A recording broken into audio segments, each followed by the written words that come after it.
표트르 대제의 즉위와 근대화의 시작. 1672년 표트르는 알렉세이 미하일로비치 차르와 그의 두 번째 황후인 나탈리아 키릴로브나 나리시키나 사이에서 알렉세이의 셋째 아들로 태어났다.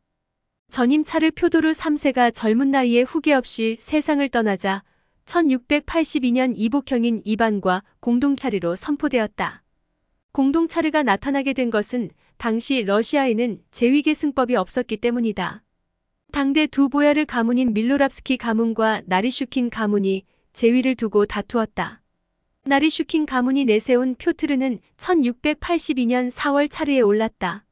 그러나 한 달 뒤인 5월 밀로스랍스키파가 모스크바에 집결한 스트렐치 연대의 반란을 사주했다. 나리슈킨 가문의 인물들은 살해당했고 반란 세력은 보야르 두마를 통해 그의 이복형인 이반을 상급 차르로 선포했다.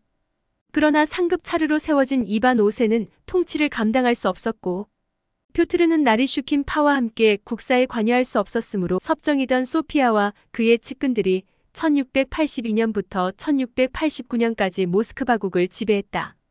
표트르의 이복누이인 소피아는 최초의 러시아 여성 통치자로서 유럽과 관계를 확대하고 사상과 영향력, 기술 등을 받아들이려 노력했다.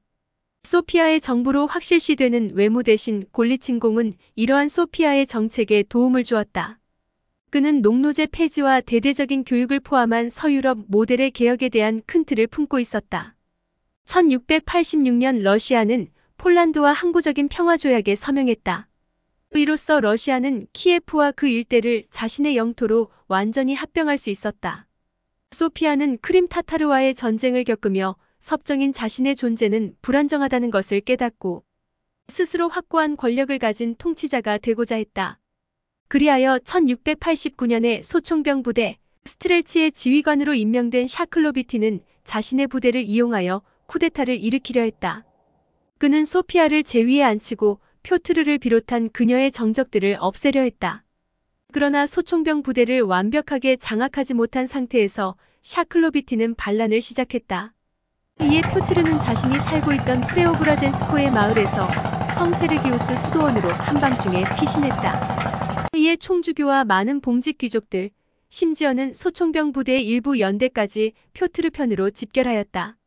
당시 크림 타타르와의 전쟁으로 민심을 잃은 소피아에게 많은 이들이 반감을 가지고 있었고 표트르 세력은 계속해서 세력이 집결하는 반면에 소피아 측 세력은 약세였다. 결국 표트르의 누이는 싸움을 포기하고 남동생에게 굴복했고 수도원으로 유배되었다. 샤클로비티와 그 측근들은 처형당했고 골리친을 비롯한 보야르들은 유배 보내졌다.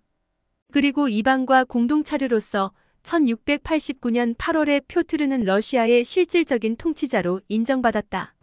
그러나 17살의 표트르는 국사를 전적으로 돌볼 의사를 보이지 않았다. 대신에 권력은 표트르의 모친 나탈리아의 수중에 떨어졌다. 나탈리아의 측근인 오빠 레프나리슈킨과 요아임, 총주교 등 일부 반서구화 세력이 집권하며 소피아의 제도를 바꾸어 나갔다. 1694년 표트르의 모친인 나탈리아가 사망하고 그 전에도 존재감이 없었던 이반이 1696년 사망하자 표트르 1세는 22세의 나이로 국가의 경영을 떠맡게 되었다. 표트르 대제는 유년기에 체계적인 교육을 전혀 받지 못했고 읽기와 쓰기도 거의 배우지 않았다. 하지만 그 대신에 무엇이든 스스로의 힘으로 익히고 다양한 관심거리를 찾아 헤맸다.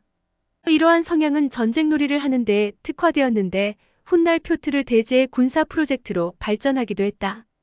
청년 차르의 정책으로 최초의 근위 연대인 프레오브라젠스키 연대와 세면옵스키 연대라는 신식군대가 탄생하게 되었다. 두 연대 모두 표트르가 살던 마을과 인근 마을의 이름을 따왔다.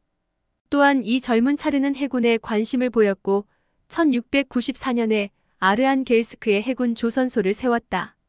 처음에는 소형 선박을 건조했으나 곧 대형 선박 건조 능력까지 갖추게 되었고 차르 스스로가 그 업무에 대해 소상히 배웠다. 그는 이렇듯 국정 운영과 전쟁의 모든 사항에 직접 관여하는 스타일이었는데 군대에 관해서는 특히 더 그랬다. 이 열정적인 차르는 처음에 해군의 사병으로 복무를 시작해서 초급 장교로 승진하기 전까지 모든 무기의 사용법을 배웠다. 차르의 지위를 가졌지만 보병과 수병 업무를 바닥에서부터 차근차근 익혔다. 거기에 방대한 러시아의 국토를 모두 보고 싶어 했으므로 이전에 어떤 모스크바국 군주도 시행하지 않았던 여행을 했다. 게다가 1697년부터 1698까지와 1717년에 두 번에 걸쳐서 서유럽에도 행차했다. 이는 스스로의 배움에 대한 목적이 있는 방문이었는데 서유럽의 앞선 기술과 기능을 익히기 위해서였다. 게다가 이 젊은 차르는 결정적으로 자신과 국가를 분리했다. 군사적 헌신의 대상으로 차르 자신이 아닌 국가를 위해야 한다고 구절을 바꾼 것이 대표적이다. 다분히 분주했고 거리낌 없는 개혁을 이루어 나가던 차르 표트르에게는 별다른 조력자가 있지는 않았다. 자신의 궁정 사람들과 보야르 두마는 이러한 차르의 변화에 대해 회의적이었다.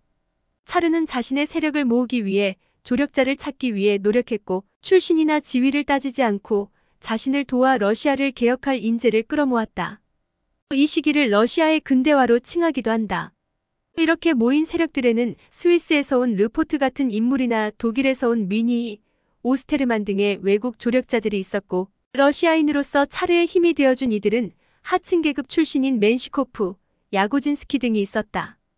특히 러시아인 조력자들은 모든 사회계층을 망라했다. 그러나 아무래도 봉직 귀족층이 수적으로 많았는데 해군 참모총장이던 아프락신과 재상이던 골롭킨 등이 이러한 인물이다. 또한 우크라이나 출신의 프로코포비치 대주교가 있었다. 그는 러시아의 변혁을 위해 많은 우크라이나 출신 성직자들을 차르의 세력으로 꾸준히 공급했고 그이들은 표트르가 세력을 키우는데 일조했다. 이후 자신의 모친이 1694년 죽고 자신이 완전하게 권력을 얻게 되자 차르는 자신의 세력과 개혁을 바탕으로 대외적인 군사활동을 펼친다.